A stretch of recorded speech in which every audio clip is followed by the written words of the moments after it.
One time again Akki Chaudhary in front of you. और आज मैं आपको पढ़ाने वाला हूं क्लास 8 बुक का नाम गणित प्रकाश का चैप्टर नंबर 3 और पेज नंबर 73 पर आने वाले क्वेश्चन। तो पेज नंबर 73 पर पहला क्वेश्चन है हमारा, नीचे दी गई संख्याओं को मेसोपोटामिया की पद्धति में निरूपित कीजिए। तो भैया हमने मिस्र वाली पढ़ ली, इन हिंदू पद्धति पढ़ ली, अब हम पढ़ेंगे मेसोपोटामिया पद्धति। तो बहुत सारी काउंटिंग होती थी, सारी पढ़नी है हमें। तो मेसोपोटामिया पद्धति में हमें 63 कैसे लिखते हैं, सारे नंबर को कैसे लिखते हैं, तो आइए देखते हैं। सबसे पहले देखो 1 2 3, ये मेसोपोटामिया नंबर है हमारा, ठीक है। कहां के नंबर है, ये मेसोपोटामिया के नंबर है। तो मेसोपोटामिया के नंबर जो थे वो बेस 60 था, 59 तक हमारे पास है, तो इसको हम बोलेंगे बेस 60।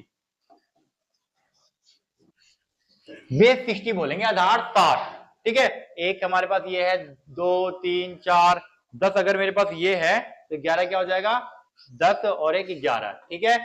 तो इस तरीके से है। अब यहां पर थोड़ा सा आपको ध्यान देना है भाई, जो आपको कंफ्यूज करने वाला है वो है आपका 60,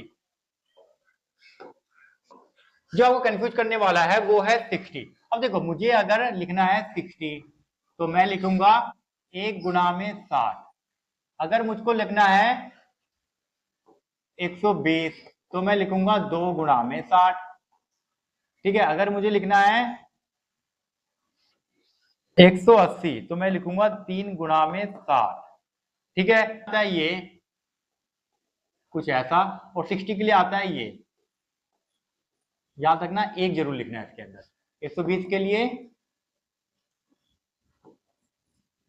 1 2 और 60 के लिए क्या आ जाएगा, 1। 60 के लिए 1 आएगा। और ये चीज अगर 3600 होती, 3600 होती तो हम लिखते हैं इसको 2।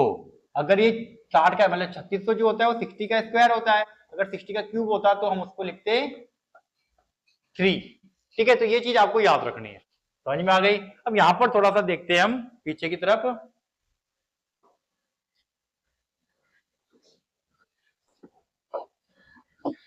अब पहला मेरे पास 63 है, 63 को मैं लिखूंगा 1 गुणा में 60 प्लस में 3, ठीक है। तो 1 के मल्टीप्लाई में जरूर लिखेंगे।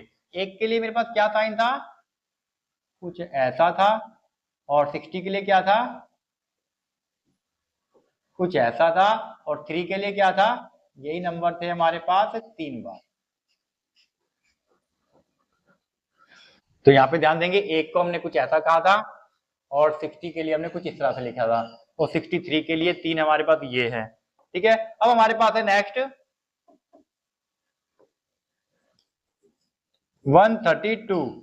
132 को हम क्या करेंगे, 2 मल्टीप्लाई 60 प्लस में 10 प्लस में 2, 120 प्लस में 10 130 और 2 132। अब इसके लिए क्या करेंगे हम, इसके लिए तो 2 बार ऐसा बनाएंगे, और 60 के लिए 1, ठीक है। और 10 के लिए क्या होता है, 10 के लिए होता है हमारे पास, ध्यान देंगे कुछ ऐसा, कुछ ऐसा, और 2 के लिए कुछ इस तरीके का, ठीक है। नेक्स्ट है हमारे पास 200। 200 के लिए हम क्या लिखेंगे, 3 गुणा में 180 प्लस में 20। 20 के लिए मेरे पास डायरेक्ट एक नंबर है, ठीक है। तो यहां पर हम क्या करेंगे, 3 के लिए तो मेरे पास कुछ ऐसा आ जाएगा,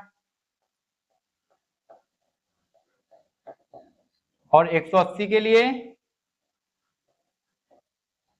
सॉरी यहाँ पे 180 नहीं है बच्चे, 60 है, सॉरी, यहाँ पर 1 आ जाएगा, प्लस प्लस नहीं आएगा, और 20 के लिए मेरे पास इसको 2 बार बनाना है,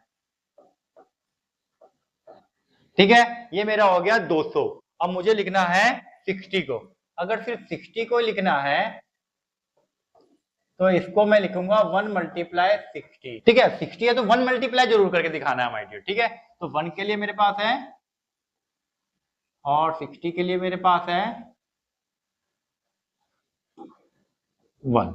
लास्ट है मेरे पास 3600, पांचवा है मेरे पास 3605, 3605। इसको मैं क्या करूंगा, 1 गुणा में 3600 लिख दूंगा, प्लस में 5 कर दूंगा, अब 1 के लिए तो मेरे पास आता है कुछ ऐसा, और 3600 के लिए मेरे पास आता है कुछ, 3600 को मैंने क्या दिया 2 लिखेंगे, और 5 के लिए क्या है ये देख लेते हैं भाई एक बार।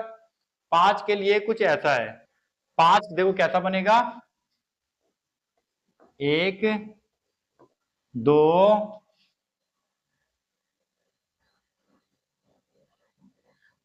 ऊपर 3 है, 1 2 3 नीचे 2 है, ठीक है, तो ऊपर 3 है और नीचे 2 है, कुछ ऐसा है माय डियर वो, ठीक है। तो हमने बना लिया है मेसोपोटामिया की गिनती, ठीक है। तो इस तरीके से बनाएंगे और पेज नंबर 73 पर आएगा क्वेश्चन, और ये आप अगर समझना चाहते हो तो एक बार फिर से देख सकते हो किस प्रकार से है। पेज नंबर 73 पर सिर्फ एक ही क्वेश्चन था। अब आपको करना है नेक्स्ट पेज। नेक्स्ट पेज के लिए आपको नेक्स्ट वीडियो देखनी पड़ेगी, जो कि आपको डिस्क्रिप्शन बॉक्स में मिल जाएगी।